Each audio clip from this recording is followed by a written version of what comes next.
my mother heard say you're doing God's work, and you really are.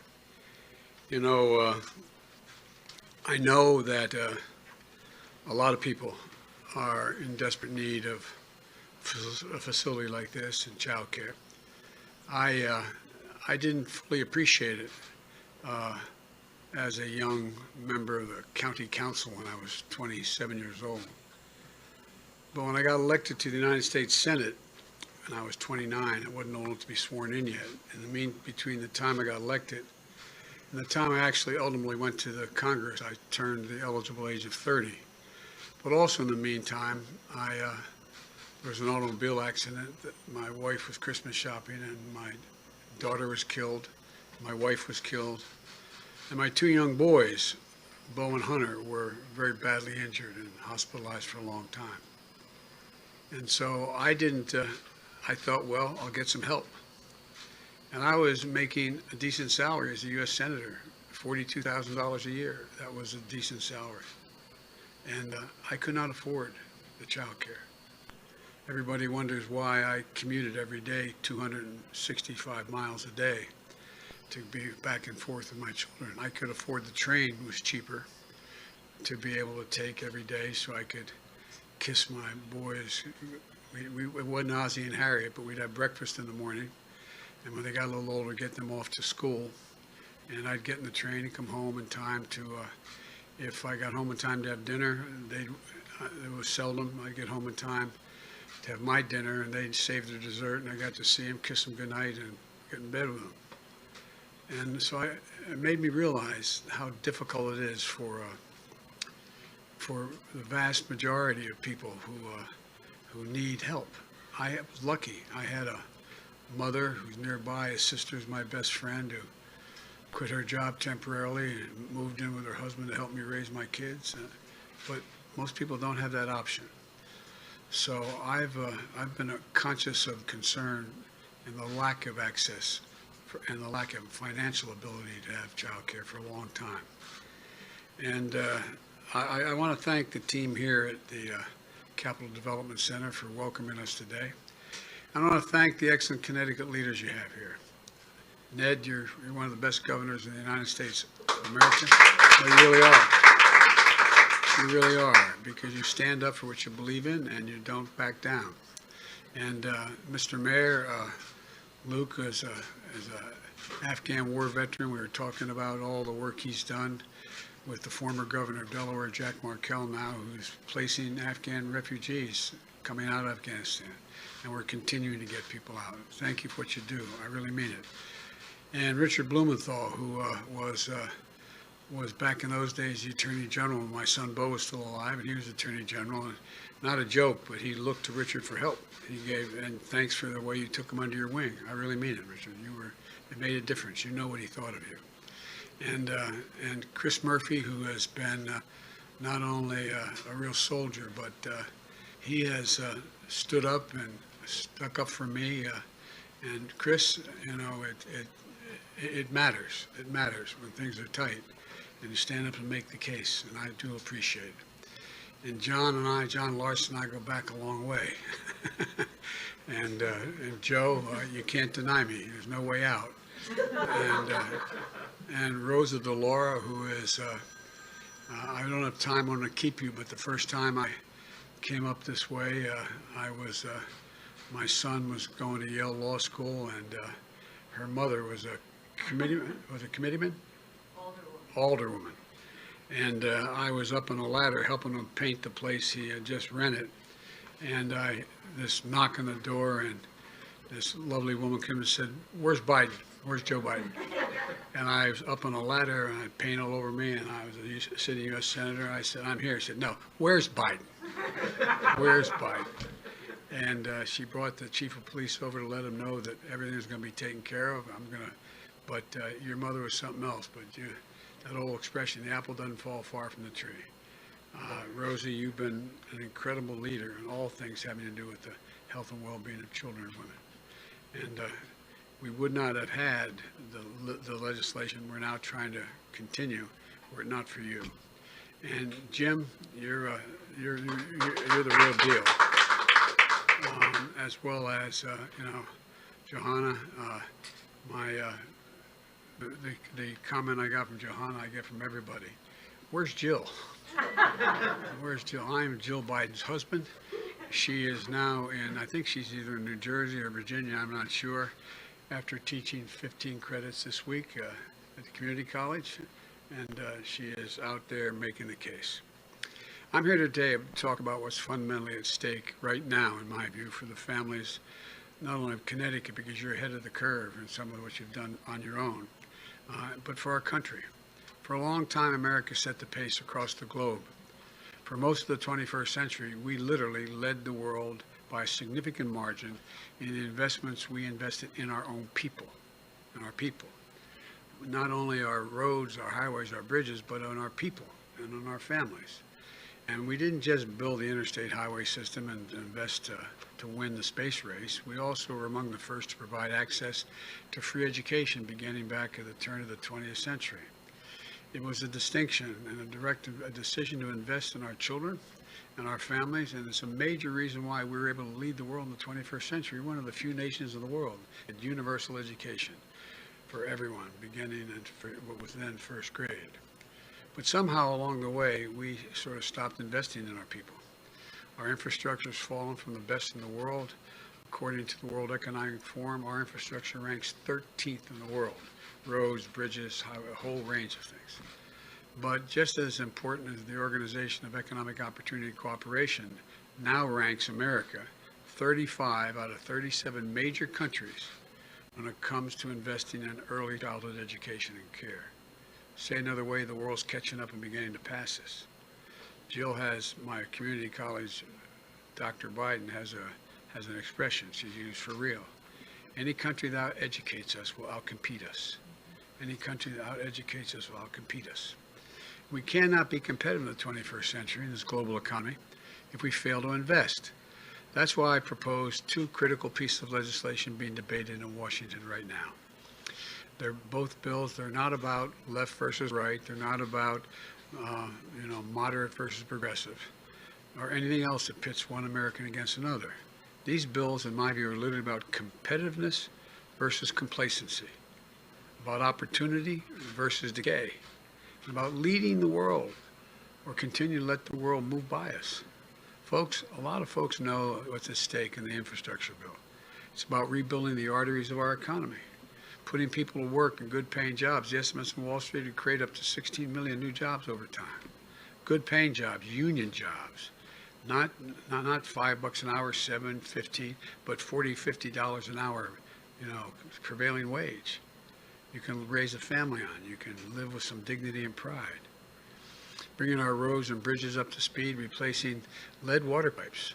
There's over 40,000 schools across America where you got to be worried when you go to the water fountain, whether there's lead in the water and the children are being poisoned. You can turn on the faucet so that every place in America, you're sure the water is clean and able to be drunk. Laying transmission lines for a modern and resilient energy grid. Making high-speed internet affordable and available everywhere in America, from urban, suburban, rural. There's parts of the country that are just being left behind.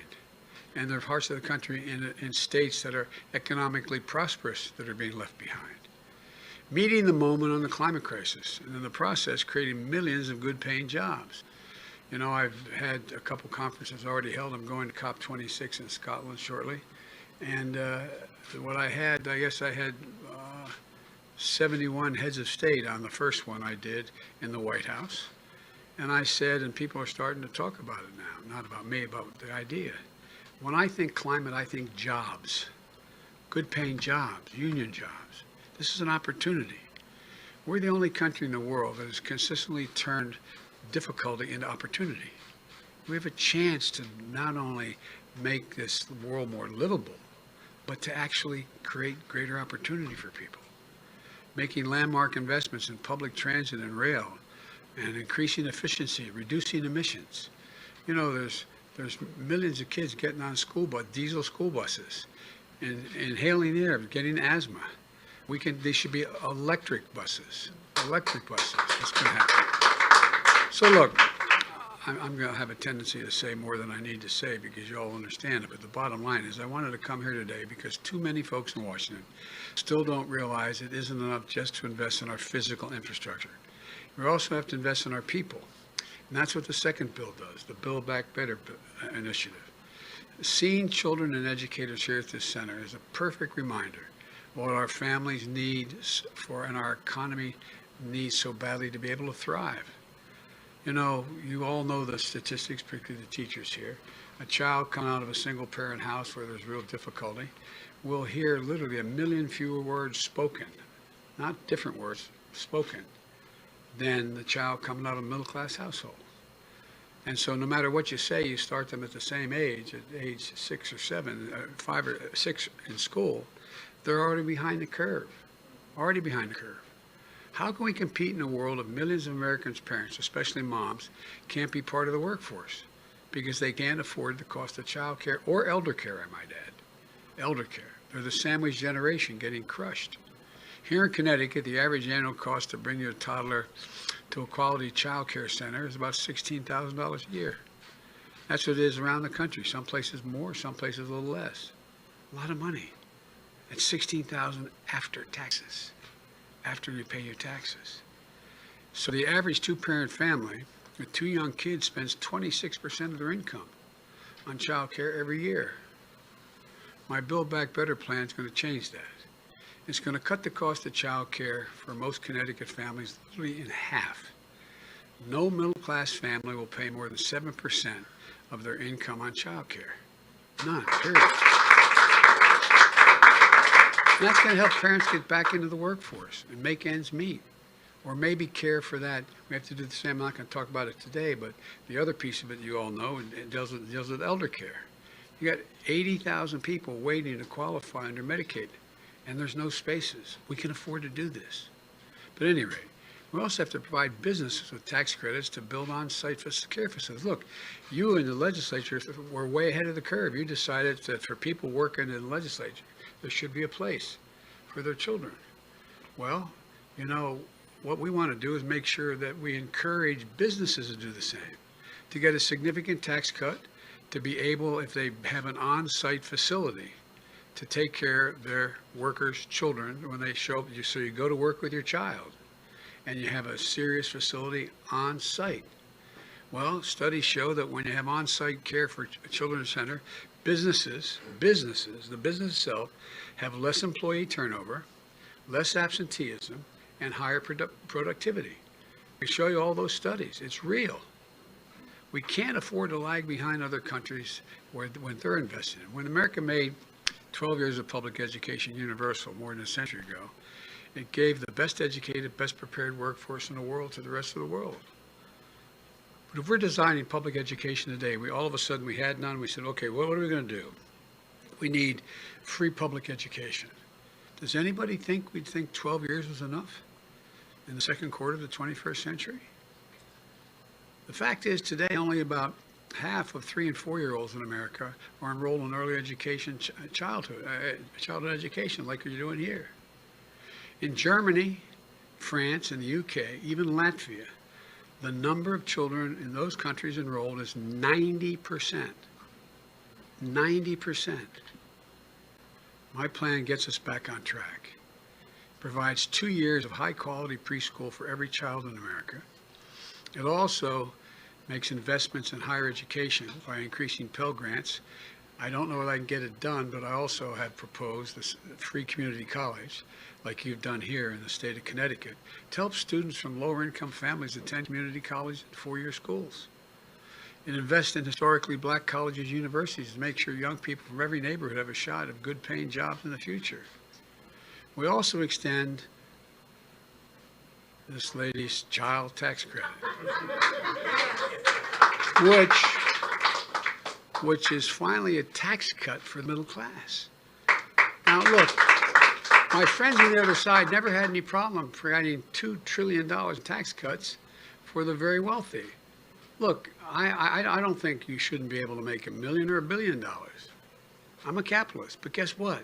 I'm also listed for 36 years as the poorest man in the Congress. But I make big money. I'm a president. But all kidding aside, I don't think we should punish anybody, but just pay your fair share. Just pay your fair share.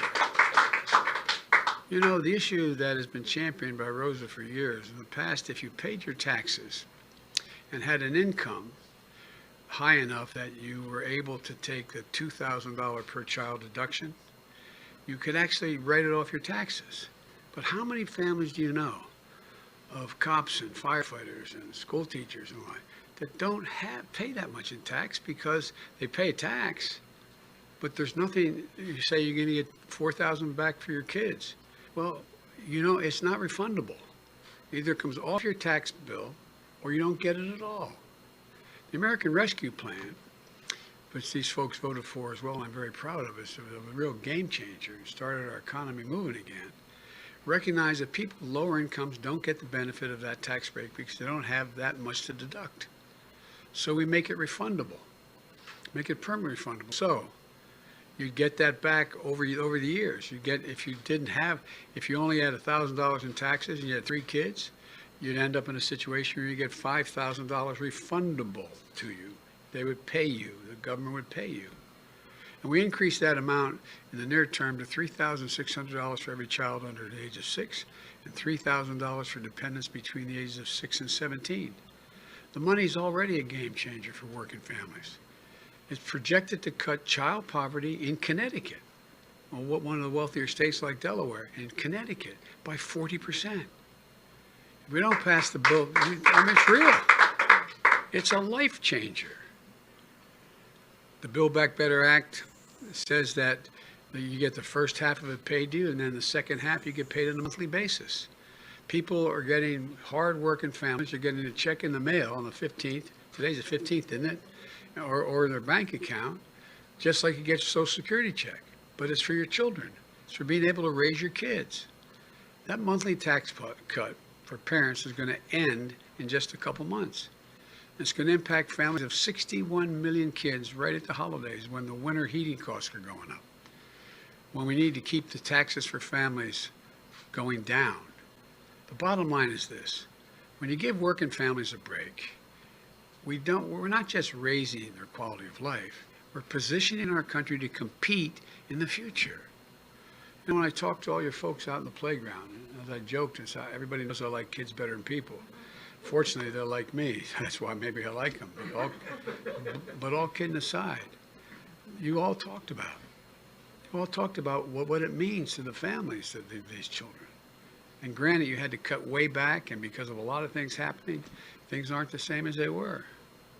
But these bills are about strengthening the economy for decades to come. Both of these bills spend out over 10 years. Take the infrastructure bill. All those investments in roads, bridges, highways, high-speed internet, water, clean water, everything that represent less than 0.5% of our economy each year if you add it all up over these years. And the cost of the Build Back Better bill in terms of adding to the deficit is zero. So when I hear people say it costs $3.5 trillion, and be honest with you, we're probably not going to get $3.5 trillion this year. We're going to get something less than that. But I'm going to negotiate. I'm going to get it done with the grace of God and the goodwill of neighbors and the creek not rising, as my grandpa would say. But all kidding aside, we're going to keep coming. And because the more we demonstrate it works, the more we can do. It's paid for because big corporations and the very wealthy ought to start paying their fair share. Let me be clear. Nobody, since I got elected, and when I was campaigning, nobody who makes under $400,000 a year, which is a lot of money, will see their taxes go up one single penny. Nobody. Not one. That's why in the highway bill, I didn't add gas tax. So I keep that commitment. In fact, this plan cuts taxes for working people. There's no reason why, as I said, billionaires should pay a lower tax rate, literally a lower tax rate, than a school teacher and a firefighter, a couple. So that's what's happening now. It isn't right that 55 of our Fortune 400 companies, the largest companies in America, last year, 55 of the Fortune 500 paid zero in taxes. And they made $40 billion in profit. I'm glad they made a profit. Keep people employed. I mean that sincerely. But pay your fair share. Just pay a decent portion of what we lay out in this piece of legislation. And by the way, I've had a number of Fortune 500 companies come to me and say, you're right, we can pay a higher tax than we're paying now.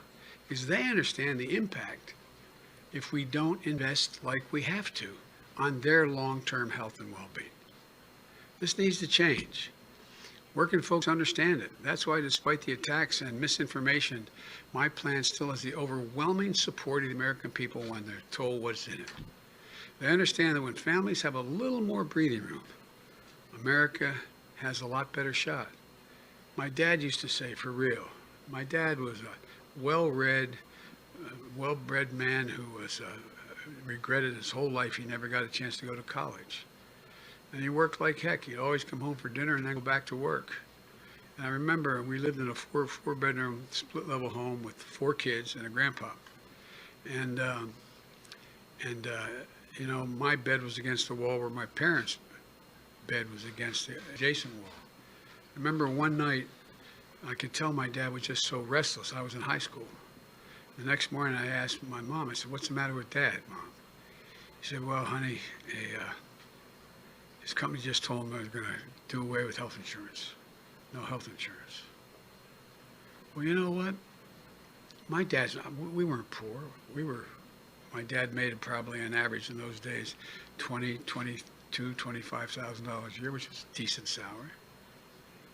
But he used to say, everybody's entitled to just a little bit of breathing room. Just a little bit.